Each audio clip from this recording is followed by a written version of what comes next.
Hello. Whatever is the collective term for a group of lieutenant governors, that's what we have this evening.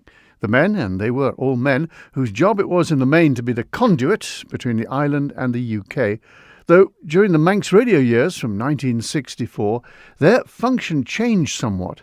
Some were in favour of change. Famously, in the past, one, Governor Lord Raglan, wasn't, though he was apparently a most convivial partner at social occasions.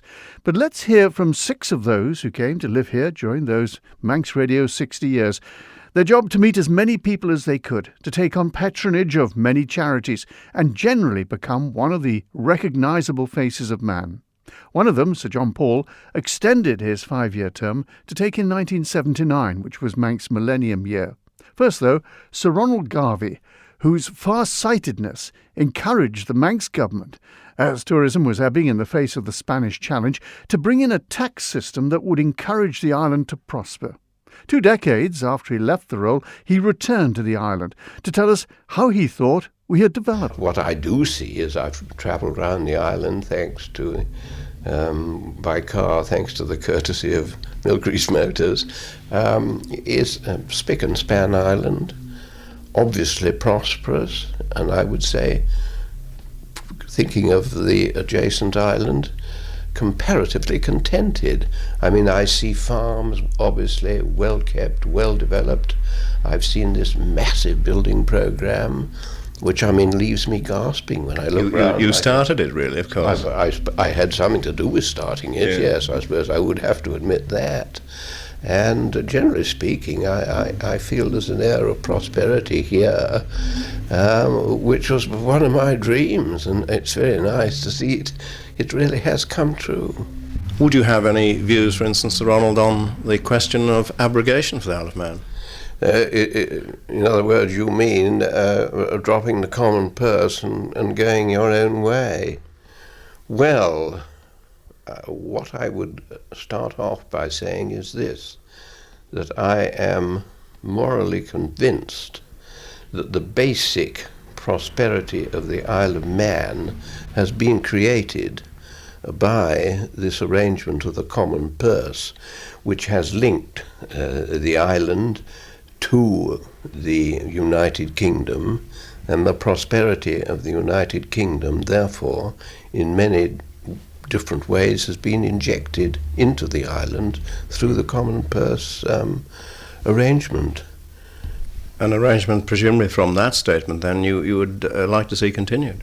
Well, I would certainly want the whole question to be looked at in great depth. I think it would be a tremendous step to take to break that link, because apart from a financial link, it's more than that too. It brings these two countries so closely together in many different kind of ways.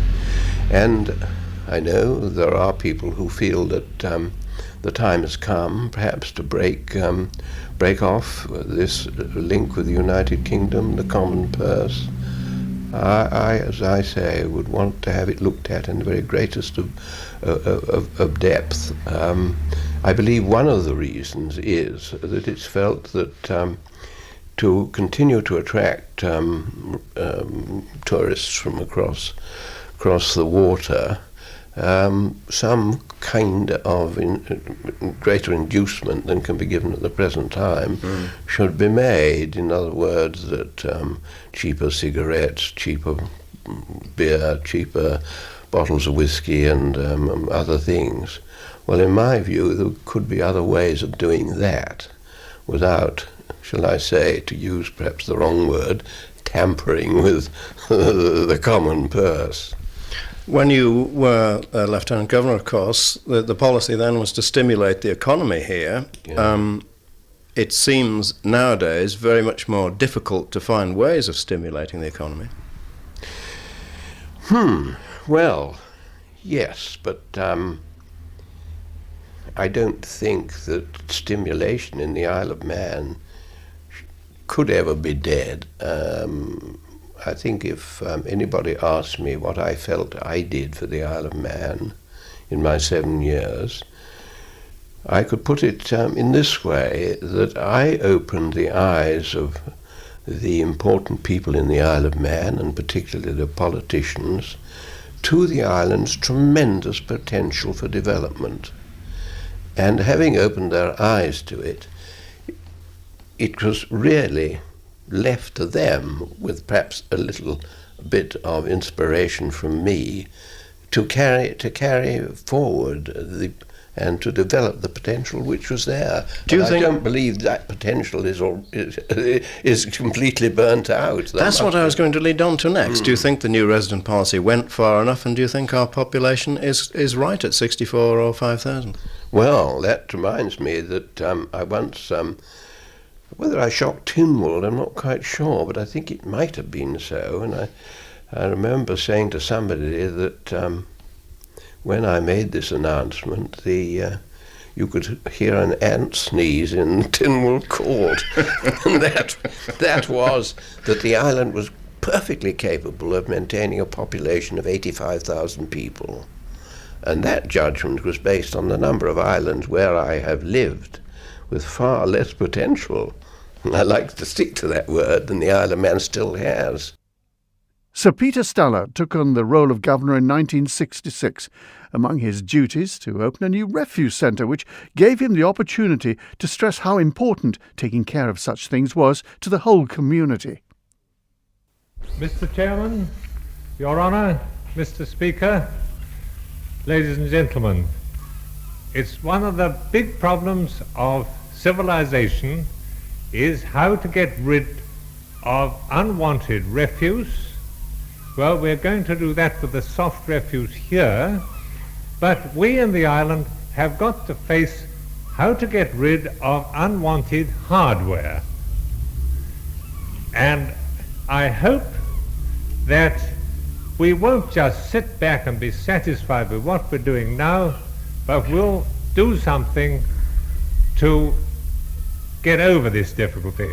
Now, there's one other thing I wish to say, and that is about the collection of refuse, especially in the country districts, and to ask that something be done to assist the people who live in the out-of-the-way places to get their rubbish collected more regularly.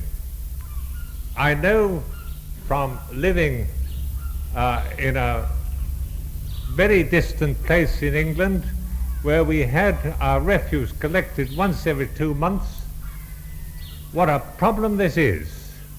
And as I go round the island, I won't mention any names or places, but I'm often told that this is a problem which the government should do something about, and I quite agree.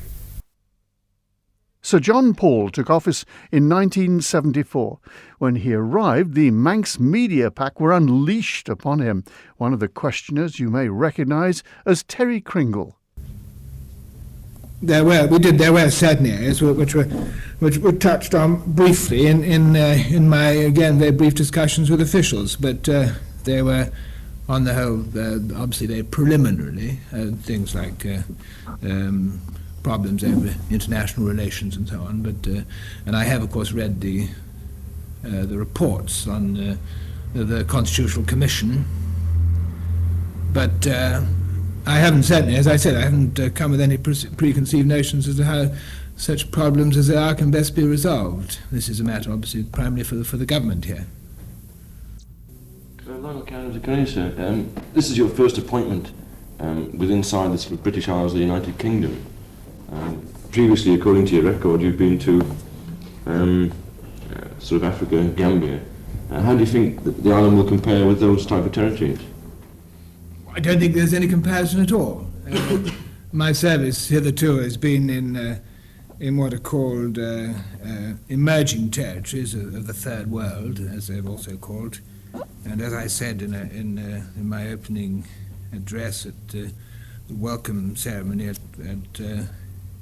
Castle Russian, and this, in no sense the word, can the Isle of Man be said to be emerging. It has obviously long since emerged, and my primary responsibility and that of my colleagues in Sierra Leone, where I first served, the Gambia and British Honduras, the Bahamas, was to bring these countries to the state where they were capable of managing their own affairs, and by and large I think we could say to have been reasonably successful, but obviously this doesn't apply at all in the Isle of Man. In fact, we were successful in 3 of the 4 cases. In British Honduras we didn't manage to achieve independence for their country, but that was purely due to external factors which had no bearing on the internal state of the country itself. Your predecessor once said, in I think the last few months of his term of office, that one of the things that governors had to be careful about over here was the Isle of Man's sacred cows. And he did say that if he got the opportunity, he would tell his successor what these sacred cows were. Did Sir Peter ever tell you what they were? He didn't, no. But I don't think this is peculiar to the Isle of Man. I think any country you say, you obviously have to be fairly circumspect. People have special things of which they're especially proud or especially concerned with. I don't think this is an idiosyncrasy of the Isle of Man. And certainly speaking of it again from my previous experience. But I have not been initiated in these things. Perhaps I should be. Telegraph, sir. Are there any particular reforms you would like to set your hand to during your period of governorship? Speaking in that, and obviously, as I said before, without any great knowledge or indeed any real knowledge of the situation, it does seem to me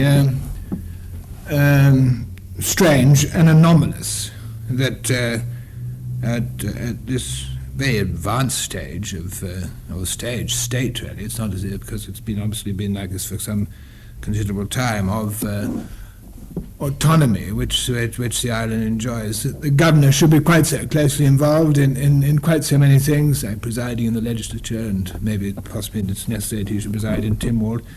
But I was only looking through some papers the other day where I think I was right in saying that there's something like 1,000 instances where the governor is required to do this or do that, mostly statutory, and most of them, of course, are done on the advice of the boards. But the governor is very, very closely involved in a great matter of detail in the day-to-day administration of the island, and as I say, as a preliminary observation, without any great knowledge of the situation, this seems to me strange that it should be so. Whether or not this is susceptible to amendment or not, and to change, I don't know. But I get the impression that it is the wish of the government that there should be changes in this respect, and certainly nothing is immutable. And it would seem to me logical that there should be further development in the constitutional field, as the first Deemster said in his address at Castle Russian, where the governor takes more the place of Her Majesty's representative and less the head of the executive. After Sir John Paul, Rear Admiral Sir Nigel Cecil took office. At the end of his term in 1986, he reflected on those 5 years. I'm delighted to have a chance of joining you just before I leave the island, because I've always found a great deal of relaxation when I've had a chance of listening to your programme, and I'm sure that's a view shared by many others of your listeners who perhaps have busy days. And it's a great joy to come home after a late function or something and go to one's bed or something and... You nearly said go to bed with Chris Price, didn't you? That wasn't actually the forethought of mine at that particular moment, Chris. This is an expression that many ladies, in fact, I'm always being stopped in the street, and especially in front of my wife, and being told, "Oh, I go to bed with you every night." And I say, that's very nice indeed, but as long as you enjoy it, that's the main thing. Well, best of luck to anybody who goes to bed with you, Chris. And I'm not convinced we have any beds in Government House that would take your dimension with adequate comfort. That's very kind. Thank you very much indeed. Can I just ask you, when you are listening, what sort of environment are you in? Do you relax in your study with a book or in the lounge, or how, in fact, do you listen to The Late Show? I think probably most frequently, when, as I was about to say, before you so rudely jumped in, I do it in my comfort of my bed just before I switch off for the day. And as I say, I find that very relaxing. So you do go to bed with Chris Price then? I go to bed, but happily he's on the other end of the air. No danger of collapsing? No danger of collapsing. Now, I feel perhaps slightly safer that we've got a bit of the atmosphere between us. But that doesn't mean to say I don't thoroughly enjoy your presence at that sort of distance. Everybody knows the public image of the Lieutenant Governor of the Isle of Man, but what about the private image when you're not on display and you're not in the public eye? What do you like to do as a hobby in whatever spare time that you have? What are your own pursuits? Well, I think the first thing I'd say, when you say, what is the difference between me in the public eye and me in the private world, I'm not a great believer in people who are different when they're in public to what they are in private. And I think I'm the same person whether I'm doing a public duty as well as being at home, because I don't believe in acting. I think perhaps there's sometimes a bit too much of that in this world. At home I thoroughly enjoy normal things. I'm very fond of sport in the active way. I used to play a lot of sport in my young days, cricket and squash and tennis. And are you a collector of anything? Stamps to a certain extent, and I must admit this was quite a new thing for me, because I was inspired, say, to do, actually, since I've been in the Isle of Man, and I think I've been able to get most of the stamps that have come out. There have been some wonderful Manx sets of stamps that have emerged, and rather than collecting stamps from all over the world, I've found to concentrate on one particular place that doesn't have too many stamps is more worthwhile. Sir Timothy Dawn took on the role in 1995, and, as was the custom, he was sworn in at Castle Rushen. I will now administer the oath of allegiance, Your Excellency. Please repeat after me. I, Timothy Lewis Achilles Daunt. I, Timothy Lewis Achilles Daunt. Do swear by Almighty God. Do swear by Almighty God. That I will be faithful. That I will be faithful. And bear true allegiance. And bear true allegiance. To Her Majesty Queen Elizabeth II. To Her Majesty Queen Elizabeth II. So help me God. So help me God. Will you now please take the oath of office of Lieutenant Governor of the Isle of Man? I, Timothy Lewis Achilles Daunt, do swear that I will truly and uprightly deal between our Sovereign Lady the Queen and her subjects within this isle, and as indifferently as between party and party, as this staff now standeth. So far as in me lieth, and that I will, in any matter concerning the state and government of this isle, act in accordance with the Constitution and ancient customs thereof, and that I will do and perform, so far as in me lieth, those and all other things appertaining to the government of this isle, and the post and office of Lieutenant Governor and Captain General, according to the extent and purport of my commission. So help me God and the contents of this book. His Excellency takes the oath and returns the staff of government to the Chief Registrar, and now proceeds to sign the Liber Juramentorum. Will you please now sign the Liber Juramentorum?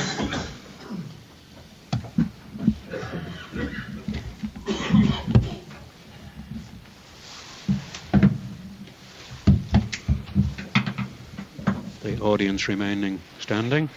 The book passed to Mr. Corrin.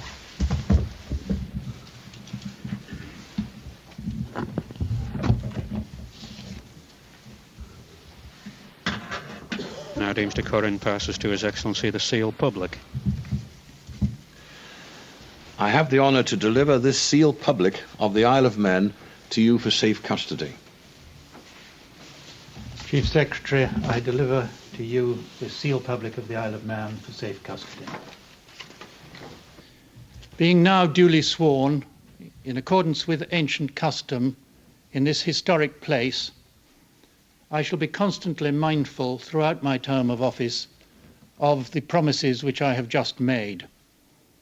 I shall strive to fulfill His Honour's expectation that my talents for what they're worth and my experience in the political, economic and commercial aspects of foreign policy and foreign affairs may be turned to benefit here. At all events, I shall try to be useful, to continue a tradition of public service, a governor, to use my predecessor's catchphrase, at the disposal of all and any in this gem of God's earth. Sir Lawrence New was unusual in that he chose, and still does, live on the island after his term was finished. But while he was governor, the one duty he performed was at the Gaiety Theatre, and indeed he broke into verse for the occasion. David Collister was there. Theatregoers in the Gaiety Theatre in Douglas, seated to watch the final performance of The Rivals on Saturday night, witnessed a surprise opening by the Lieutenant Governor and Mrs. New. A new safety curtain of a very modern design was purchased for the Gaiety stage some time ago, but its appearance was thought not to be in keeping with the decor. So a decision was made to recreate an advertising curtain of the type that existed in theatres prior to the days of radio and television, and it was this that was revealed to the patrons. When we came to the island 19 months ago, we were warned that we would be opening a lot of things. Indeed, one wag said to us, "Every Manxman who buys an umbrella while you're there will ask one of you to open it." But we've never before opened a curtain. And we're very excited about it, as I hope you are. It gives us great pleasure because it's such a marvellous idea, as you've heard. And when the curtain comes down, and we're not asking for it quite yet, you will see on it the names of people who have sponsored this theatre. Sponsored it in terms of gifts of money, sponsored it in terms of underwriting. You may ask why this aid is necessary in a theatre as magnificent and as well patronized as this. And the answer, sadly, is that running a theatre is a very expensive business. The government, as you know, is very generous towards this theatre. It was the government and its management committee that rescued the theatre when it was in deep trouble. Nevertheless, the theatre does not run itself financially, and that is why it needs sponsors. And the proof of this is that of all the theatres as beautiful as this, some 87 of them which were running 100 years ago, only 1 in 10 is now still being used as a theatre. And this is our heritage, and this is why we need sponsorship as well. It is expensive to put on the plays, it's expensive to keep the house looking so beautiful.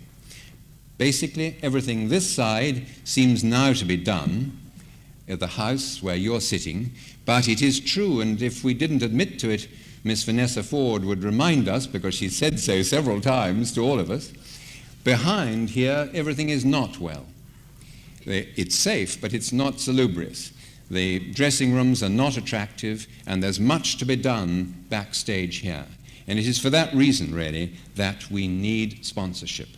And we would like to congratulate Mr. Mervyn Stokes on executing this wonderful idea. The management will find no task too great to overcome.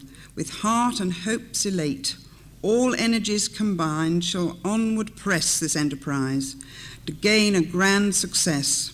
Throughout each season, hearty in the cause, we mean to try and merit your applause. The curtain falls. Now welcome every friend.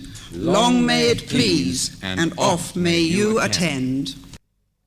Governors of this island from 1964, whose role has changed markedly during the Manx Radio years. I'm John Moss. I hope you've enjoyed this season of programmes covering such a variety of the nation's station's work. Gau Corral.